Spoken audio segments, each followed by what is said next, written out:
On this episode of AHA, lights, camera, action. There's so many incredible stories that we don't hear when we cut off particular neighborhoods or particular groups of people from media access. You're missing out on this amazing, incredible tapestry of stories. See how creativity heals. Weak Yards believes in the healing power of creating and producing art that transforms people's suffering from physical, emotional, and developmental challenges to have lives that are rich with possibilities. An art center revitalizes a community, mentoring at-risk children.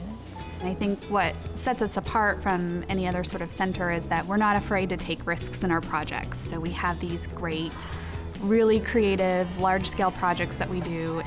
A serious diagnosis fuels an artistic surge. I love having people go into a work and imagine that they see a story within the piece. It's all ahead on this episode of AHA. Funding for AHA has been provided by your contribution and by contributions to the WMHT Venture Fund. Contributors include the Leo Cox Beach Philanthropic Foundation, Chet and Karen Opalka, Robert and Doris Fisher-Malsardi, and the Robeson Family Foundation. At M&T Bank, we understand that the vitality of our communities is crucial to our continued success. That is why we take an active role in our community. M&T is pleased to support WMHT programming that highlights the arts, and we invite you to do the same. Hugh Johnson Advisors proudly supports the arts in our region. The Hugh Johnson Advisors team has been providing investment counsel and fiduciary advice to nonprofits and endowments for over 20 years. More information at hjadvisors.com.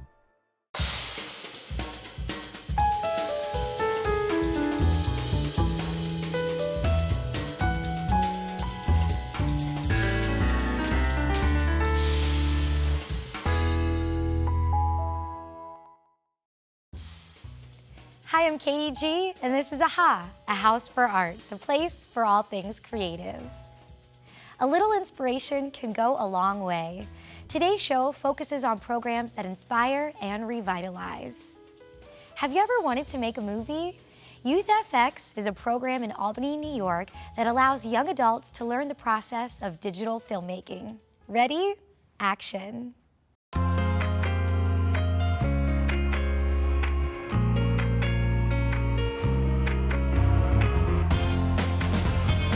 Youth FX really came out of the passion that I've always had as an educator to help young people tell their stories, because I just think that we don't have enough authentic and real voices of youth in our media landscape. In order for you to tell stories and get your work out there, you need to have access to equipment, you need to have access to a space, and also you need to have a place that you feel comfortable walking into and that you're not going to feel intimidated. And the one thing that I'm passionate about is art and digital media, and for me to have this program here is so important because there's a deep need for it here. The other thing about it is there's so many incredible stories that we don't hear. You know, when we cut off particular neighborhoods or particular groups of people from media access, you're missing out on this amazing, incredible tapestry of stories. And I think our neighborhood, specifically where our program is located, has people of Latino descent, African Americans, Burmese people who are recent refugees, white people, Asian people. It's like there's such a huge diversity in this community that to have a space where they can come and discover the passion to tell stories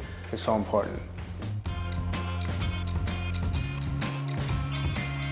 We started with 14 kids in 2008, and this year we have actually 33 kids. And those 33 kids include 3 people who've been with us for 7 years and have continued to come back and be supporting us as peer facilitators. So these are 3 people who started as completely kind of fresh in film and video and not really knowing how to use any of the equipment or the cameras, and now they're actually teaching others how to do that. I grew up in Albany, New York. I go to the College of St. Rose right now for new media and communications and a minor in business. I work for Youth FX, program assistant and a counselor here. I've been part of the program for 7 years. The first year was interesting. It was like, we got to see all the experiences and stuff, and we had professionals come in and help us with our shoot and teach us how to write scripts. We did some acting workshops, and after that I just got more and more interested in film.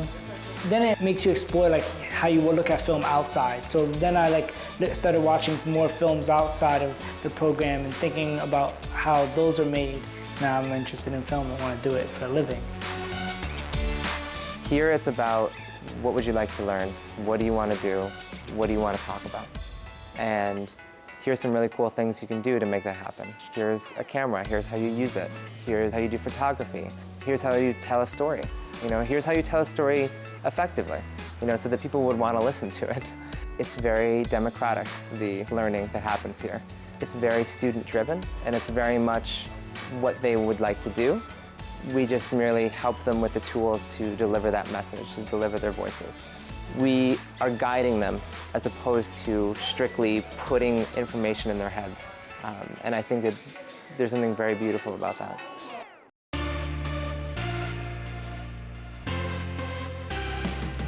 In 7 years, we've just gotten bigger and better, and we keep stepping up the quality of videos that we do. When we do the narratives, we really find out what we're really made of and how well we work together. And I feel like every year, that's always a story within itself, how we are able to come together and make these films in a matter of maybe a week or something. I always thought that was an interesting story that happens every year, when it's crunch time and it's stress, and to see how we really act under pressure. Mentoring students coming into the program is a great experience, not only for them, but for me. There's people that are new and they're shy, they're quiet, they've never done this before, they've probably never been around a lot of people, or they've never experienced a program like this. It's a really great experience. I didn't think there was going to be so many people here, so many talented people at that. I also didn't expect to learn all of this stuff, so it's really nice. I'm learning how to work a camera, how to edit, make music, photography, and communication. When I started, I was very shy and quiet, and I think this program really helped me to project my voice and to talk openly with people and not be afraid of what I have to say in a space. We started with just kind of telling little stories right in our immediate neighborhood, and now we've really expanded to kind of include, covering things that are happening all over the city of Albany and sometimes even regionally. We have won a bunch of awards over the last few years. Our films are now playing all over the country at festivals, which is really such a huge honor. We played at festivals in LA and San Francisco, and we've been aired on WMHT locally. Yeah, we were watching this cooking show, and it was I think it was... For the kids, it's just this affirmation too of their work is larger than just Albany.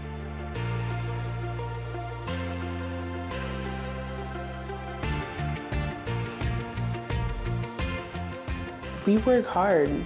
We get underestimated at times when we're out in public because we're such a diverse group. And then people have preconceived notions of what we're bringing to the table. I just want people to know that we're trying to share ourselves and to just be open to the possibilities of our stories.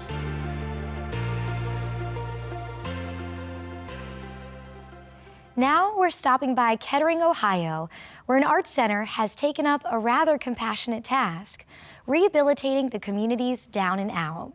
We Care Arts opens its doors to the most in need, offering instruction for the arts and for living a healthy life.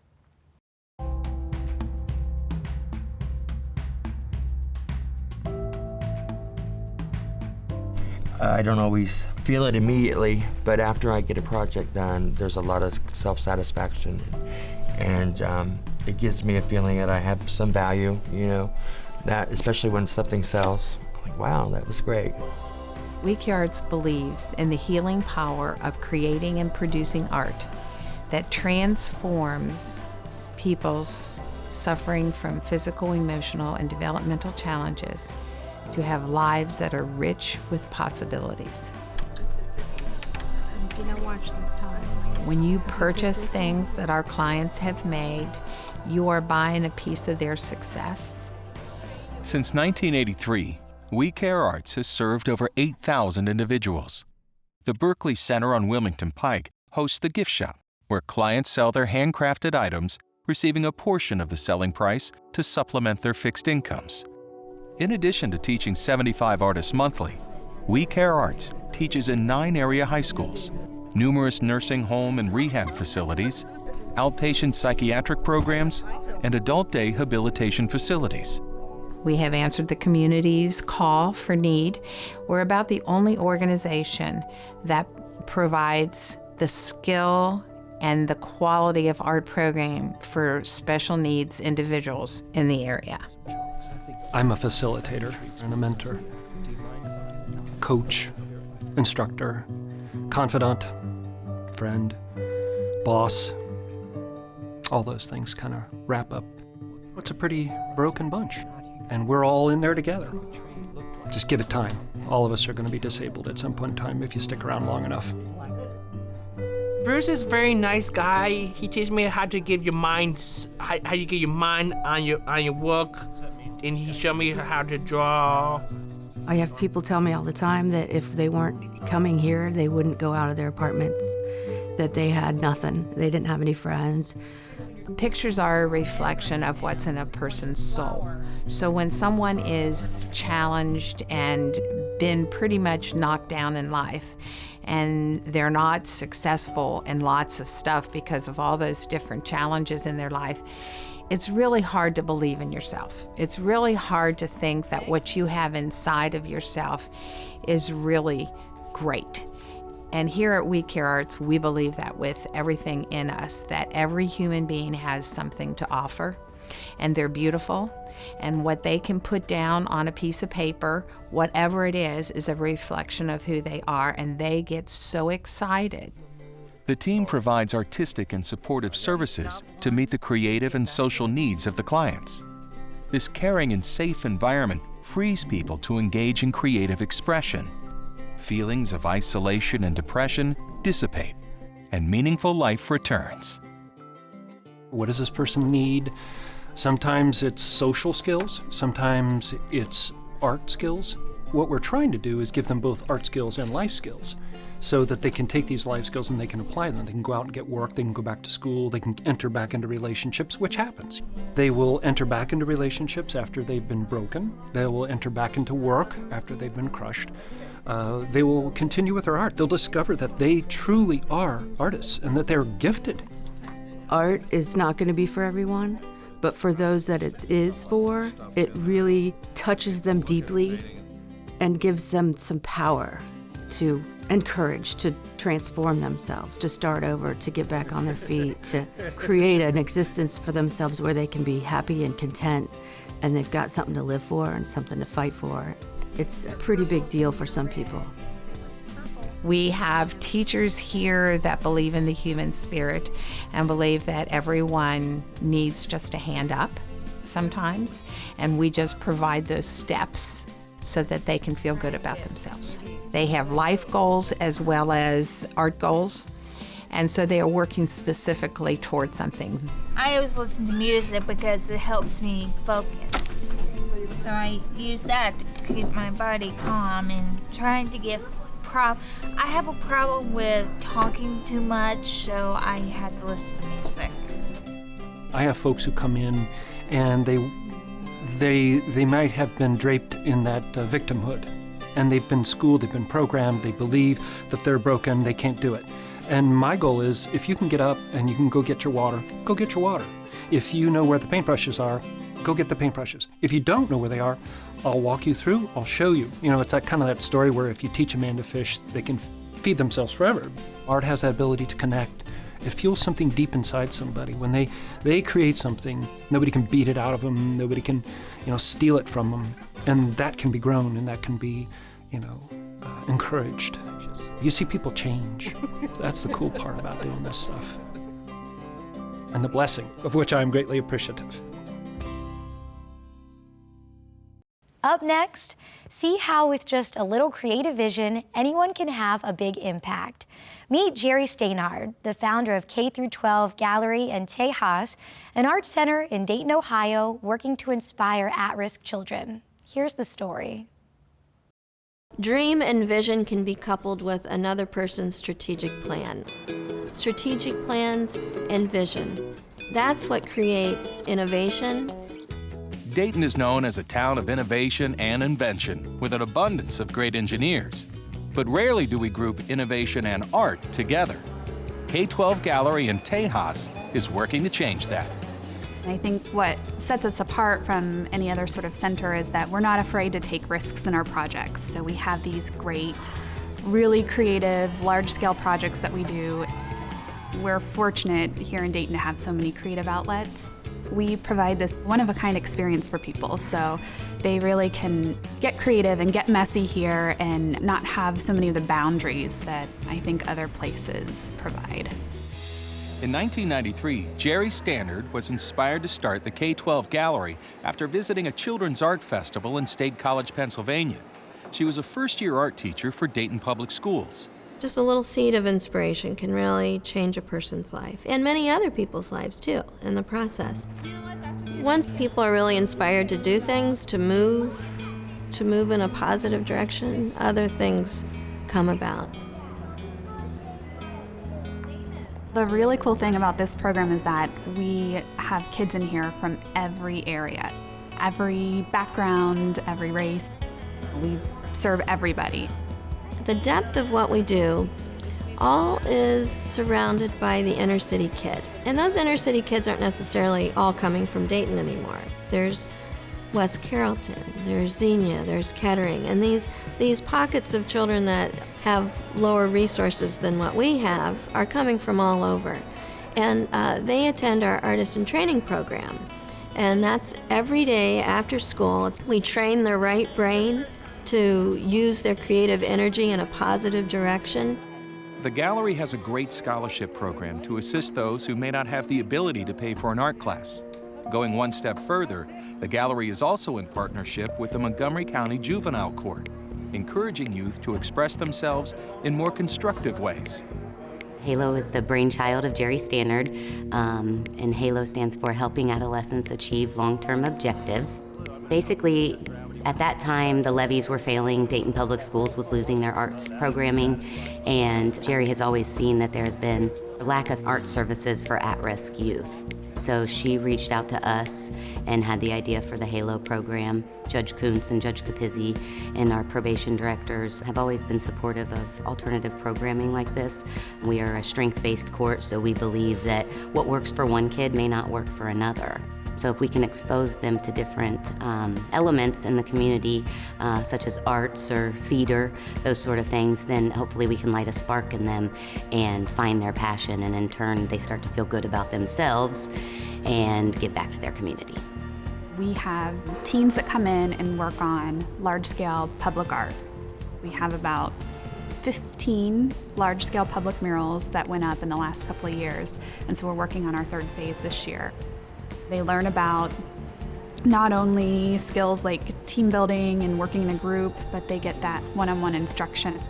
And when they are committing crimes, they aren't thinking about the community as a whole and what they're doing in that moment. But when they come in and they do these large-scale paintings, and then we put them up on abandoned buildings in the community, they start to take ownership for their community. And we make a big deal out of these unveilings. I mean, we invite the city commissioners, the sheriffs, the mayor. We want everybody to come down and celebrate what these kids are doing. So when they see that everybody's coming out for them, they start to feel good about themselves and realize, I'm part of a bigger picture here. I can make a difference in the community. With our new space, the walls and the space itself can be utilized by so much more than what we had in our old space. We could do large-scale installations here. We could do large exhibitions of different types of sculptures or pottery. The potential is endless, and that's really exciting to all of us. You're going to find something new, and you're going to see us reinvent ourselves, along with the help of hundreds of artists that come and go from K-12 and Tejas every day. In our final segment, we meet Chuck Weber, a distinguished portrait painter with an impressive portfolio. Up until 14 years ago, Weber was spending his days in an office, building a career at a Wisconsin ad agency. We learn what drove him back to his art. I paint almost anything that I think tells a story. I love telling a story with my work. I love having people go into a work and imagine that they see a story within the piece. My name is Chuck Weber. I'm a portrait and figurative fine artist. I've always been in love with art, but figures and portraits always add visual interest. They're evocative. They add more to every scene that I paint. About 14 years ago, I got cancer, and it was a rather serious cancer, stage 3 to 4, and I had I needed to fight that battle. I was not going to be able to. I ran an advertising agency at the time, and I couldn't do both. There was just no way I could do both. So I sold my share of the agency and devoted 100% of my attention to fighting the cancer, and I beat the cancer. Although they never say you truly beat cancer. What you've done is you're in remission, but I've been in remission a number of years now, so I can say I've pretty well crossed that bridge. But along the way, as many cancer survivors can tell you, you fight a very hard battle. It's a very difficult emotional, mental, as well as physical battle. And you need something to bring you back. And in my case, it was painting. It was my artwork had always been there, and it would come back to take a prominent part in my life. I now paint full-time as a portrait and figurative artist and totally love my work. The one thing that I show, hopefully in my work, is joy. I want to bring color, and I want to bring celebration into the mix. I'm a colorist. I'm what they call a California impressionist. The painters of early California art really enjoyed diving into color and becoming very bold and painterly in their look. And I'm a fan of that style. I very rarely use black. I'll typically use complements of colors, darker complements of colors to darken. For instance, if you want to darken a yellow, instead of using a black, you might use violet, or you might use some blue. You might add some additional color tinges within that. I stumbled upon a number of pieces from Super Bowl I, which was 1967, the Packers playing the Kansas City Chiefs. In that is one of my favorite players, Jimmy Taylor, number 31. And I said, I've got to paint Jimmy Taylor if I have a chance. Plus the famous Packer power sweep, which was one of their almost unstoppable plays. Jimmy Taylor just took the ball from Bart Starr, and he's coming around the left side, and he's being led by Forrest Gregg and Fuzzy Thurston, who are doing the lion's share of the blocking. I connect with them. I think it's a guy thing. We all love the Packers. We all love it's particularly the vintage Packers. Working from photo reference materials, I sketch the piece out. Then typically I'll add what they call an underpainting. I'll tone the canvas. In this particular piece, I used a sienna, a reddish tone, reddish orange tone underneath, and that complements a lot of the greens that are coming through on the upper surface. I then start the painting process. I have a tendency in a piece like this to focus on an individual area, in this case, each player, get them pretty well finessed, and then move on and get the whole piece working together, and then finesse some of the details later on. Most of my work is portraiture. I love doing families, I love doing kids. More often it's capturing youth and kids, families, in the act of being themselves, having fun, interacting with each other. In most cases, kids won't pose for a long period of time, so it usually means working from photography. I will oftentimes shoot the photography myself of the kids, for instance, being themselves, interacting, what particular moments capture that magic of the particular subject. So you bring in a lot of different elements from different subjects. By doing some of these live paintings, it has taught me to be a much faster painter, to grab a larger brush, to paint quicker, don't linger on the subject. I think over time, artists when they become more confident, become a little faster. I love my art. I love painting. I'm very passionate about it, and I hope I continue to get better, and I hope my work continues to show progress. And when you finish a piece and you feel good about it, I don't think there's anything that really replaces that. And that wraps it up for this edition of AHA. For more arts and culture, visit WMHT.org/AHA, where you'll find features about our creative world in our backyards and across the country. Until next time, I'm Katie G. Thanks for watching.